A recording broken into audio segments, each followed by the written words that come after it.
सर्वप्रथम आपका बहुत बहुत स्वागत हमारे साथ इस पहली बैठक में जुड़ने के लिए। मैं चाहूंगा कि एक बार आप हम सभी के लिए अपना एक परिचय अपने मुखार बिंदु से प्रदान करें, तत्पश्चात हम आगे बढ़े। बिल्कुल बिल्कुल, बहुत बहुत धन्यवाद मयंक जी। और अंतर्राष्ट्रीय सनातन परिषद को बहुत बहुत आभार। मैं ललिता मिश्रा अबू धाबी से हूँ और वहाँ पे पिछले 17-18 सालों से रह रही हूँ। साथ ही मैं वहाँ लेखन क्षेत्र शिक्षिका हूँ इंडियन स्कूल अबू धाबी में। एज ए एचओडी कार्य करती हूँ और हिंदी की टीचर हूँ। बॉयज सेक्शन को पढ़ाती हूँ वहाँ पे, क्योंकि गर्ल्स एंड बॉयज अलग अलग होते हैं। और मेरी माँ डॉक्टर सरला अवस्थी के थोड़े से गुण मेरे में आए हैं और उसके कारण मैं हिंदी साहित्य से भी जुड़ी हुई हूँ।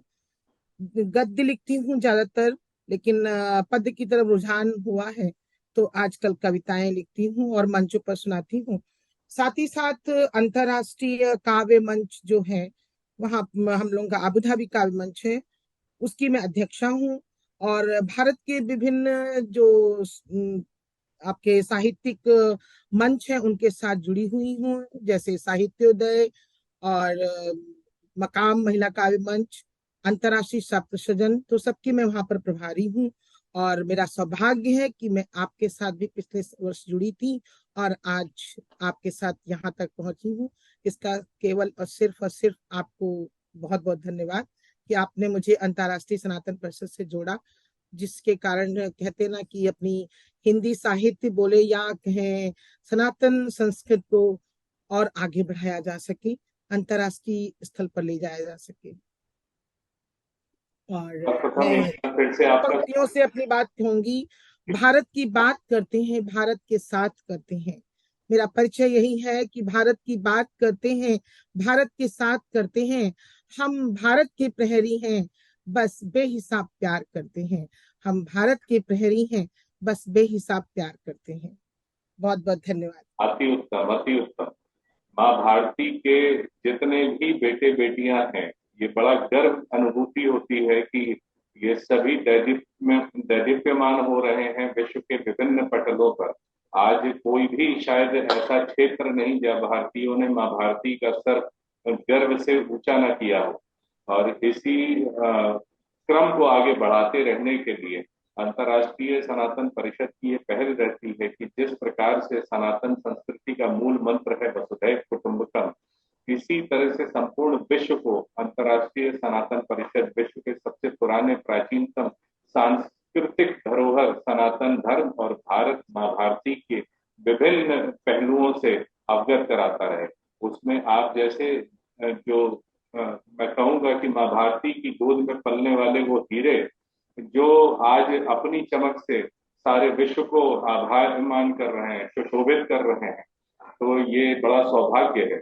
और आपको लेकर के मेरी हमारी कोर कमेटी में भी बैठक हुई, बातचीत हुई, तो हम सभी का एक ये निर्णय हुआ कि सांस्कृतिक प्रचारक मिडिल ईस्ट के लिए मध्य पूर्वी जो हमारा एशिया है, विश्व का ये केंद्र है। केंद्र कई धर्मों का उद्भव उस मिडिल ईस्ट की धरती से अलग अलग कोनों से होता है, और उसको भारतीय संस्कृति से रूबरू कराते रहने का जो काम आप लोग करते रहे हैं पास्ट, जो भूतकाल में आप लोगों ने किया है और आगे भविष्य में भी जो करेंगे, तो अंतर्राष्ट्रीय सनातन परिषद यथासंभव जो भी सहयोग, जो भी सहभागिता आप सबके साथ अपनी जोड़ पाए, उसके लिए हमें बहुत ही सौभाग्यशाली हम सब अपने आप को समझें। अंतर्राष्ट्रीय सनातन परिषद के विषय में भी मैं बताना चाहूंगा कि 6 जनवरी 2020 को हमने इसकी नींव रखी थी। और कोविड काल की जो वैश्विक महामारी है उसमें भी भारत के 7 राज्यों में हमने अपनी पैठ करी, नेपाल में करी, फिजी में करी, आज दुबई के और मिडिल ईस्ट के प्रहरी के रूप में आपसे बहन वार्ता हो रही है। आशा करते हैं कि आने वाले 2-4 साल में हम एक बड़ा भूभाग विश्व का जो है उसको हम अपने साथ जोड़ पाएंगे। और जैसा हम जानते हैं कि भारत माँ के सपूत विश्व के कोने कोने में है, और हर भारतवंशी को कहीं ना कहीं अपनी मातृभूमि की याद आती है। तो उस मातृभूमि की याद को संजोने के लिए साहित्य और कला से अच्छा तो कोई और मंच हो ही नहीं सकता, जिसकी की धरोहर आप लोग लेकर के आगे बढ़ रहे हैं। तो हमारा प्रयास यही है कि आप जैसे लोगों को हम अपने साथ जुड़ते रहें, हम आपके साथ जुड़ते रहें। तो इस उम्मीद के साथ इस शुभारंभ को करने के लिए हमें आपका साथ, सानिध्य और आपकी स्वीकृति चाहिए। इसीलिए आज इस बैठक का भी आयोजन किया गया। इस बैठक को अभी हम अपने विभिन्न सोशल मीडिया प्लेटफॉर्म्स पे, वेबसाइट पे हर जगह पब्लिश भी करेंगे, ताकि लोगों के लिए एक प्रेरणा का स्रोत बन पाए। बहन, आपके विचार? आप जैसा कह रहे हैं मयंक जी, बिल्कुल सही है, क्योंकि हम भारतीय ऐसी कोई जगह नहीं है जहां पर नहीं गए हैं या जहां पर नहीं है। और कहते हैं ना कि भारत यदि आप देखने जाए तो विदेशों में ज्यादा बसता दिखेगा, क्योंकि वहां पे जो हमको एक भारतीयता का रंग दिखाई पड़ता है वो कहीं और नहीं दिखाई पड़ता। यहाँ पर तो आपको जगह जगह गली गली मोहल्ले में दिखाई पड़ेगा, लेकिन भारतीय एकता का एक छोटा स्वरूप आपको विश्व के हर कोने में दिखाई पड़ेगा। जैसे कि मैं वहाँ अबू धाबी में रह रही हूँ, और दुबई वही जो लगभग सबके लिए आज एक नोन जानकार देश है, क्योंकि माननीय मोदी जी के वहां जाने से एक मंदिर का निर्माण हुआ। और वो वास्तव में एक हम सभी भारतीयों के लिए बड़ी खुशी की और गर्व की बात थी कि वहां पर एक मंदिर का निर्माण किया जा रहा है। और वो मंदिर का निर्माण जो है अभी 24 फरवरी को पूरा हो जाएगा। तो एक अनन्य तरह की अनुभूति है। और उसी के कारण जो भारतीय हैं वहां पर अपनी संस्कृत और सभ्यता को समेटने में, सहेजने में पूरी तरह कार्यरत भी है और पूरी तरह प्रयासरत भी है। कोई भी त्योहार, कोई भी पूजा, कोई भी पाठ, कोई भी देश हम सब लोगों को मना नहीं करता। हाँ, हो सकता हो हल्ला नहीं मचाते हैं, उतना ज्यादा प्रोपोगंडा कह सकते हैं नहीं करते हैं, लेकिन फिर भी हमें हर देश, हर व्यक्ति अपने अपने तरीके से मनाने के लिए हमें पूरी आजादी है, अपनी छूट है। अपने घर के अंदर हम कोई भी चीज करने में पूरी तरह स्वच्छंद हैं। और हम भी अनुशासन में रहते हुए, ऐसा नहीं कि उनके नियमों को पालन नहीं करते, जिन देशों में हम रहते हैं उसकी सभ्यता को प्रणाम करते हुए अपनी सभ्यता को भी हम आगे बढ़ाने के लिए प्रयासरत रहते हैं, जिससे हमारे बच्चों में, जो हमारी आगे की जनरेशन है, जो आगे का भविष्य है, उनको ये पता चलना चाहिए कि हमारी भाषा कौन सी है, हमारे त्योहार कौन से हैं, हम किस चीज की पूजा करते हैं। उस सब की जानकारी हमें बच्चों को बचपन से ही देनी होती है। और इसीलिए हम सभी भारतीय अपने अपने क्षेत्र में जिस किसी भी देश में हैं, उसके संबंधित कुछ ना कुछ जरूर त्योहार और मनाते रहते हैं। जब मैं वहां पढ़ाती हूँ, जो कि सबको एक बड़ा क्वेश्चन होता है मेरे साथ मैं जी वो जरूर बताना चाहूंगी, शायद आपके चैनल के माध्यम से लोगों को पता चले कि बच्चे वहां किस तरह स्कूल में पढ़ते हैं। क्योंकि मैंने बताया ना, मैं शिक्षिका हूँ, तो किस तरह पढ़ते हैं, जो जिस तरह जो सीबीएसई यहाँ की है, वो सीबीएसई के स्कूल वहां पर होते हैं, और हम उन्हीं के कैरिकुलम को फॉलो करते हैं। तो उससे एक बड़ी चीज ये होती है कि बच्चे अपनी भारतीय संस्कृति से जुड़े होते हैं, अपने इतिहास को जानते हैं, अपने विज्ञान को जानते हैं। वैसे तो विज्ञान और मैथ्स और सब एक ही, पूरे विश्व में एक ही है, लेकिन फिर भी हमारे देश में जो पढ़ाया जाता उसकी जानकारी उनको अपने कैरिकुलम से ही होती है। तो एक अच्छी बात है कि वहां पर हम लोग सीबीएसई स्कूल्स खुले हुए हैं, जहाँ पे हमारे बच्चे शिक्षण लेते हैं और आगे की पढ़ाई करने के लिए अपने देश या किसी अन्य देश में जाने के लिए पूर्णतया स्वतंत्र है। नहीं, बहुत अच्छी बात बताई आपने। शिक्षण का जो काम है ये बहुत ही धीर गंभीर और जिम्मेदारी से भरा हुआ कार्य है। और भारतीय संस्कृति और भारतीय शिक्षा शैली, भारतीय शिक्षकों ने हमेशा से विश्व पटल पे अपना लोहा मनवाया है। आजादी के बाद से हमारे प्रथम राष्ट्रपति हों या हमारे जो है प्रधानमंत्री वगैरह हों, इन्होंने हमेशा कहीं न कहीं वैश्विक विश्वविद्यालयों से लेकर के आज अपनी भारत की नींव को धरने में भी जो इन शिक्षकों का योगदान रहा है वो अभूतपूर्व है। और आज भारत में बहुत फक्र की बात है, बहुत गौरव की बात है कि आज भारत में जो टूरिज्म होता है उसमें मेडिकल टूरिज्म और एजुकेशन टूरिज्म ये बहुत बड़ा रोल प्ले करता है।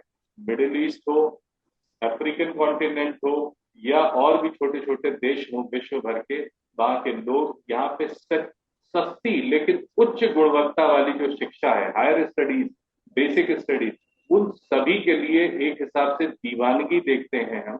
अभी मेरी फिजी और मालदीव में भी बात हुई थी कुछ लोगों से, तो वो बात करने के बाद ये अनुभूति होती है कि जो चीज हमारे हाथ में है, जो ईश्वर ने वरदान स्वरूप हमें प्रदान किया है, जो ये माहौल, ये वातावरण, ये देश, ये संस्कृति, ये अभूतपूर्व है। विश्व के कोने कोने में बसने वाले विदेशी भी आज इस चीज को अपनाने के लिए, इस चीज को पाने के लिए बहुत लालायित दिखते हैं। अभी हमारे पास के ही पड़ोसी देश की एक भूभाग से, बलूचिस्तान की निर्वासित प्रधानमंत्री जी का आगमन यहाँ पे हुआ है, वो भी महिला है।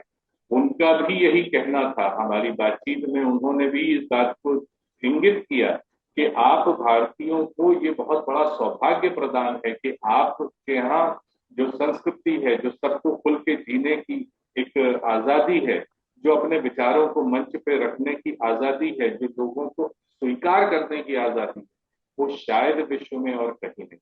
और मैं कहीं नहीं, आप कहीं सभी नहीं। लोगों को आज जो मोदी जी ने कहा था उनको रिपीट करते हुए, आज एम्बेसडर ऑफ इंडिया, आप सब एम्बेसडर ऑफ इंडिया हैं, जो हमारी संस्कृति को इतने अच्छे से, जैसे कहते हैं, घुल मिल गई हैं आप विदेशी संस्कृति में, उनके सभ्यता में, उनके नियम कायदे कानूनों में। तो ये बहुत ही गर्व की अनुभूति देता है। मेरी आशा यही है कि हमारी आपकी इस जो शुरुआत हो रही है यात्रा की, इससे आप जैसे दैदीप्यमान लोगों को हमारी युवा पीढ़ी से भी परिचित कराता रहूं। एक विचार मन में आपसे बात करते करते आ गया कि अगली बैठक में हम लोग कुछ युवाओं को भी, जो यूनिवर्सिटी कॉलेजेस के हमारे बच्चे हैं, उनसे भी आपको रूबरू कराने का मौका मिलेगा। और हम चाहेंगे कि आपके द्वारा उनको भी मार्गदर्शन दिया जाए, ताकि उनको भी एक प्रेरणा मिल सके, आगे बढ़ने का साहस और एक उचित मार्गदर्शन मिल सके। मेहनत तो वो कर ही रहे हैं, लेकिन आप लोगों का आशीर्वाद प्रदान होगा तो मेरे ख्याल से उनके भविष्य में और चार चांद लग जाए। बिल्कुल बिल्कुल सही है, क्योंकि हमारा जो युवा है आजकल बहुत ही ज्यादा कह सकते चिंतक है। हर चीज की उसको जानकारी है। और पहले की तरह नहीं कि कहीं पे भी पैर रख दिया। हाँ, जो पैर बड़े सोच समझ के रखता है, और धरातल पर भी रखता है, आसमान पर भी रखता है, ऐसा नहीं बोलेंगे।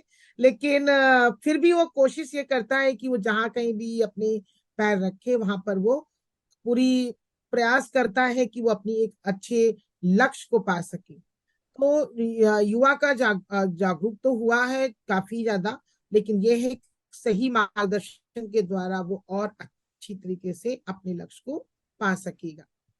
बहन, आपसे निवेदन है कि आप ये कृपया हम सभी को अवगत कराएं कि आपसे जो मेरी लास्ट टाइम बात हो रही थी, शायद कुछ आने वाले भविष्य में आपके कुछ कार्यक्रम लगे हैं, जिनको अंतर्राष्ट्रीय सनातन परिषद अपने चैनल के माध्यम से क्या प्रेषित करेगा, या कैसे क्या है, प्लीज अवगत कराएं इसको।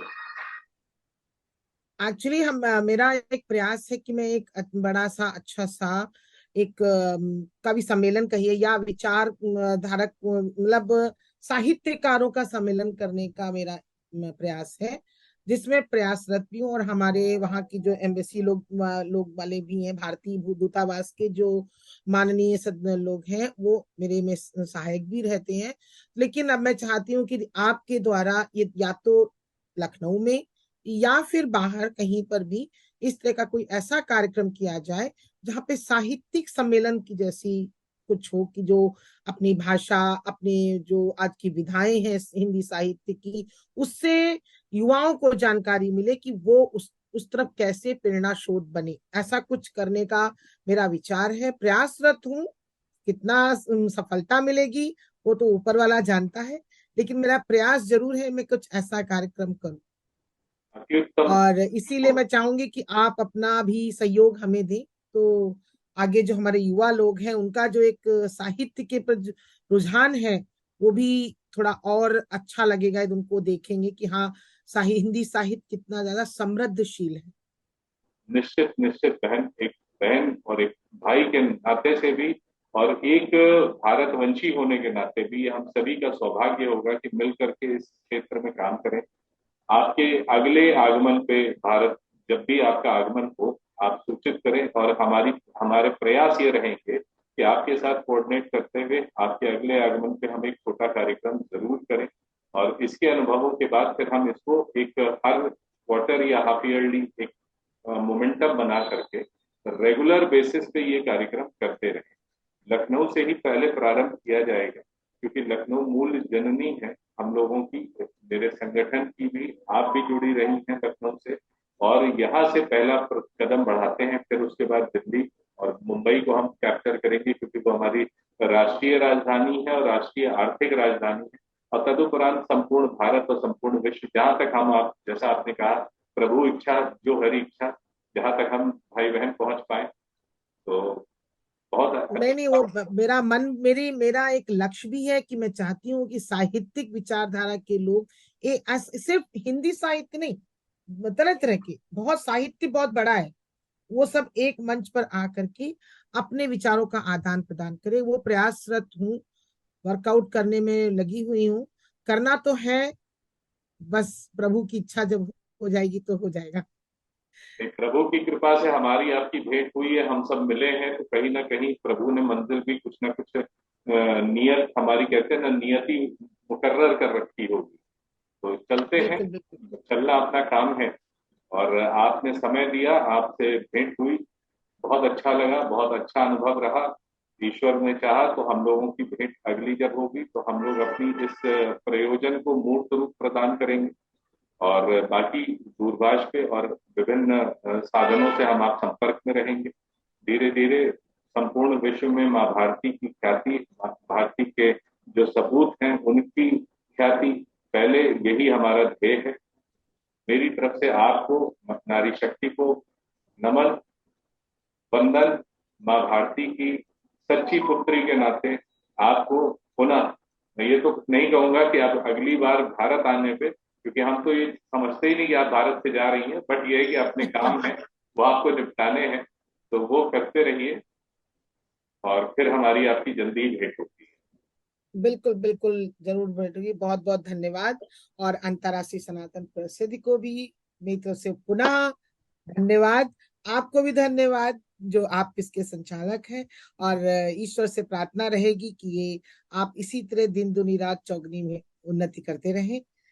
और हमारे साथ, आपके साथ मिलकर के हमें बहुत अच्छा लगा। बहुत बहुत